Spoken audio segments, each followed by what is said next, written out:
Is it hot in here or is it just me? I'm so high in here from smoking on this.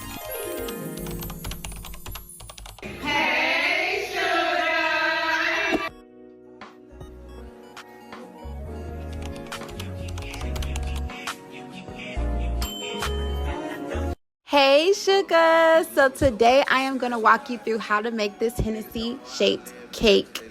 Ooh child, that's a lot to say. Hold on. A Hennessy bottle shaped cake. I don't know, whatever sounds good to you, you use that. But first things first, we're going to carve the cake.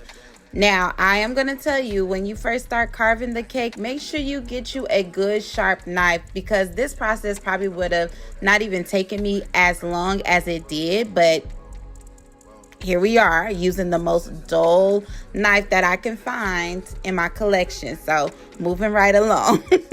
So make sure you get you a sharp one. Now, sugar, this is actually, believe it or not, my very first time making the Hennessy bottle shaped cake. I'm like, okay, let me go ahead and pick up the camera. Let me record it and see if it's like beginner friendly. I feel like it's really easy for you to pick it up. So here we are. So mind you, this is how I do it. You might do it a different way. All is well. You could share your little, suggestions in the comment box, but I found this to be easy. And I am self-taught, so things that I find easy, hopefully you find them easy as well. So this cake, I am going to classify it as beginner friendly. So moving on, so the dimensions of this cake, I use a 6-inch pan, but I use the one that has a little bit more depth to it, so I can get the height of the cake. I would also recommend to freeze your layers before carving. And I know some people I see, they'll just start carving shit, and I'm like, hold on, now it's just cake flopping everywhere. So that kind of minimizes all the crumbs and things like that. So I think that's the easiest way. You do what you do, I do what I do. I'm just showing you how I achieve this look. Okay, Bookie? All right, moving on. So on the side, away from the camera, you can't really see it, but I'm referencing like the actual Hennessy bottle. So I'm not crazy and just carving stuff. I see like a picture. I'm going back and forth to see like how I can get it to look as close to the picture as possible. Now, once I started this cake, I always try to look it up, look at videos to see like, okay, am I on the right track and things like that. I seen that this one cake decorator used this pipe from Lowe's to actually get the top of the bottle shaped like the Hennessy. So I'm like, okay, that now I can kind of see where we're going with this. That kind of helped me out a lot. So go to Lowe's. I'll try to put it in the description box what it's called, but I don't know right offhand. But it did help the situation. I think it started to look more like the Hennessy bottle as I'm progressing, because it's like, okay, now I can see the full shape of the bottom. I'm also going to try to find the decorators that I got that from, because that was so unique and so helpful, girl. Thank you. I appreciate you. But moving on. So right now we're going to go ahead and dirty icing the cake with buttercream. And then I'm going to let it sit in the refrigerator so it can firmen up. Now, what the top of the bottle is called, I'm going to call it a stem. I'm not a big drinker, but I don't know what that's called at there. I'm definitely going to have to Google that to see what the stem or the top of the bottle is called, that long part. I don't know what it's called. But anyways, for this cake, I did elect to use a fondant. I could have stuck with buttercream, but it was a technique that I wanted to try. So we're going to go ahead and go with fondant. But of course, we all know we do not like the way fondant tastes. But it does look cute at the end of the day. And you can also flavor your fondant and stuff like that. But still, it just don't give that icing and cake texture for me. It just don't. So now we at the point where it kind of starting to look like the Hennessy bottle. So I'm using my bench scraper or my little scraper, whatever you want to call it, to kind of fill in the holes and make sure I have an even foundation, because it's all about the foundation, baby. You can't build off of a shaky ground, can we? No, we cannot. But anyway, so I actually ended up dirty icing in this cake, and then I set it in the refrigerator, as I said before, for a little bit, so that way once I lay the fondant on top of the cake, it won't be like sticky and things like that. So that prevents that if you don't know. The icing will be hard opposed to just regular soft icing. So we're gonna go ahead and roll out our fondant. And I did use this little, what do you call this, macaroon mat. Child, I use this for everything but macaroons, okay? So don't judge me. So I did try this technique first, was actually draping the fondant over the cake, but I did notice that I didn't roll out the fondant exactly the way I would like. So then I was like, parts were short. It wasn't going all the way down. It was creating more holes. It looked like it wasn't going to give the look that I wanted. So I was like, no, we're just gonna try it a different way. So my next option would be to roll it out again, and then we're gonna go ahead, and I was like, let me cover it a different way to where both ends will meet towards the back, and then I'll just meet them and cut them off, and it'll be a little bit more easy. So kind of like a little ice cream sandwich, and then we're just gonna try to smooth it out the best way we can, and then my little elbows in the way. Then I'm gonna meet it in the back. So I'm gonna give y'all a better view in just a minute, just like that, and then I'm gonna keep stretching it that way. To me, this was the easiest way, but if y'all have a easier way, you can share it or show me, whatever the case may be. Either way, I hope it works for you. So this way I felt was easier because it was kind of like sticking to the cake easier. It was, I was able to create the shape that I wanted a little bit easier as well. So I'm going to snatch them to the side and gather it, kind of like gather it towards the back, like you gather that little bitty ponytail in the back of your head, real tight.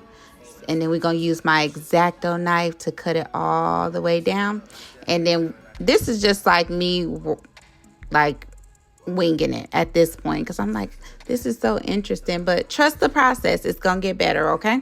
At the end of the day, you definitely going to need some patience, because when I say I didn't massage this cake so much, baby. So right now I'm just making sure it's smooth. I'm cutting off any excess, and I'm making any indentions that needed to be made within the cake. But you see how I gathered the fondant in the back, like that little bitty ponytail in the back of your head? That's how that actually worked for me. And I was like, yeah, that's gonna work right here. Boom. Remember, I say trust the process, baby. And then one thing, you definitely gonna have to have patience. If you don't have no patience, just try something else, baby. This not it. This is not it. So I finally got it to where I wanted it, and I just went down, and what I gathered together I used with my X-Acto knife, and I'm going to end up smoothing it out because it's going to be a little bit lumpy, because those pieces, what you see, were gathered together again, like that little bitty ponytail in the back of your head. Anyways, so we're going to go ahead and smooth that out, and we're going to make sure that, it's giving what it's supposed to give. So if you were to try this at home, would you use fondant or would you stick with your buttercream? I would like to know, because I want to try actually both ways to see which way is easier. I'm thinking the buttercream is going to be easier, but child, we'll see. I don't know. Anyways, we still going to pinch that together because I still got some leftover fondant that needs to be smoothed out. So on the next part, the AmeriColor brown, I put a little dab of that in a little like shot glass and a little bit of water, and I just created with my fan brush these. I just kept like stroking, painting. I kept going all around, and it was giving like a wood texture, and I was like, okay, this is good. Okay, sisters, just get in there. I see where it's going. And I actually really love the way this part came out. I think this is the only part that I was so excited about, but I ended up liking the whole process, honestly. So we're going to go ahead and do this all around the cake, the whole entire cake. Now, I'm not going to lie. This is probably one of my favorite parts. It's so relaxing to paint it. It gave a wood texture, but also when I got done with it, it started to look like, like the actual bottle of Hennessy. It gave like those different hints of colors. And I was like, okay, it gives like some light, some dark. Look at that. It looks so freaking cool. I don't know what type of texture or what you would call this. Like what kind of, it almost looks like water paint, but just brown. But it's so pretty. Once you finish the process and the whole thing is painted, it's so pretty. So I did go ahead and add the big Hennessy logo on there. And I'm also adding the small little Hennessy logo because, details matter, sis, at the end of the day. But I thought that was I was like, okay, this is going where I wanted to go. Now that little stem part, I don't know. We're going to get into that a little bit later. I did drape more fondant around the bottom of the cake. And when I started painting it, I noticed, oh, dang, I actually used a little bit too much vodka to start my gold. So I was like, it took me a little bit longer to get the gold, like the deep, deep gold that I wanted. So baby, I just kept painting until I got the little color I desired, baby. Which now is getting there, but I know what to do next time. Let me say that. Like I said, this is my first time, and it is a learning lesson, and I loved it. I loved every step of it. But moving on, I did go ahead and finally get that gold that I desired, that deep metallic gold. And I was struggling. I was like, should I paint the top of the bottle gold, or should I leave it like white? But it just was given incomplete to me. So I added the happy birthday banner onto the cake. And for sure, it's definitely going to take me about 11 times to get the placement right before I get it to where I want it. So, just bear with me and my funny acting ways, what I'm saying? But anyways, I'm still debating at this point. Should I paint that top gold? I started off with the little bitty tip, and I'm like, that don't look right. I'm going to have to go all the way in. So I'm like, okay, all right, we're going to go ahead and go all the way in. So boom, this is how it came out. Thank you so much for watching. And let me know if this was beneficial for you. If you have any questions, please leave me some comments down below. I love y'all, sugar. And I'll see you on the next video. Bye.